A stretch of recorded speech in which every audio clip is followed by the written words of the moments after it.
हरिओम. आज शनिवार 12 एप्रिल 2025, हनुमान जयंती. सद्गुरू ब्रह्मचैतन्य गोंदवलेकर महाराज आज आपल्याला सांगणार आहेत की सद्वस्तू साध्य करून घेण्याचा उपाय सत्संगती. ऐकूया. एखाद्या दारूबाजाप्रमाणे विषयी मनुष्य वागत असतो. त्याला सर्व कळतं पण वळत नाही.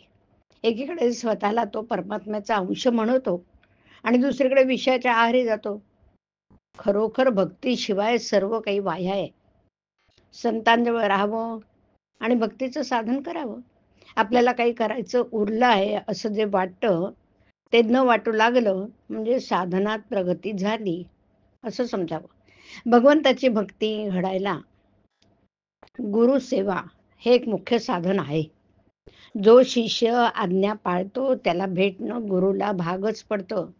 वास्तविक गुरु मनात काही इच्छाच येऊ देत नाही आणि म्हणून कामधेनूपेक्षाही गुरु श्रेष्ठ आहे. अत्यंत तळमळीशिवाय भगवंताचा योग शक्य नाही. संत समागम प्रारब्धाने होतो, पण सम रीतीने जाता आले तर खरा समागम घडतो. पण आमचा मार्ग विषय आहे आणि म्हणून संत भेटूनही त्याचा समागम आपल्याला होत नाही. विषयामध्ये धुंद असल्याने आम्हाला पाहून संतांच्या मनात कालवा होते. बरं, त्याची आपल्याला कल्पनाही येणार नाही. आपली बुद्धी आपल्याला समाधान नेत नाही तर दुसऱ्याची मदत घेणं आवश्यक आहे. अशा वेळी ज्यांची मदत आपण घेतो त्यांचे आपण ऐकायला नको का? भगवंताच्या जिज्ञासेचा मार्ग आक्रमायला संतांनी सांगितलं. संतांना जिज्ञासा मूळचीच असते. आपल्याला ती नाही म्हणून ती उत्पन्न करणं भाग आहे. काही केल्याशिवाय सद्वस्तू साध्य करून घेण्याचा उपाय म्हणजे सत्संगती.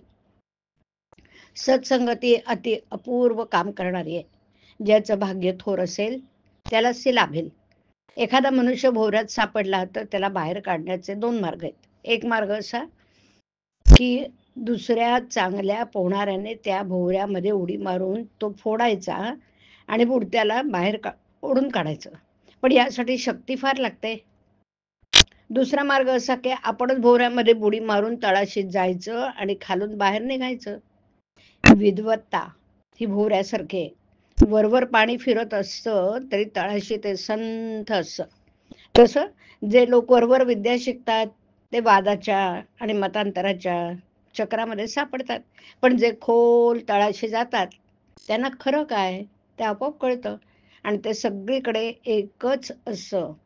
विद्येच्या भोवऱ्यामध्ये सापडणाऱ्यांना बाहेर ओढून काढायचं काम फार मोठ्या संतांचं असतं. शहाण्याने त्या भानगडीत न पडावं. हजारो लोक भगवंताच्या नामाला लावणं हे खरं संतांचं काम आहे. कोणत्याही सत्पुरुषाची परंपरा रक्षण केली पाहिजे, त्यात आपलं घुसडू नये. हरिओम.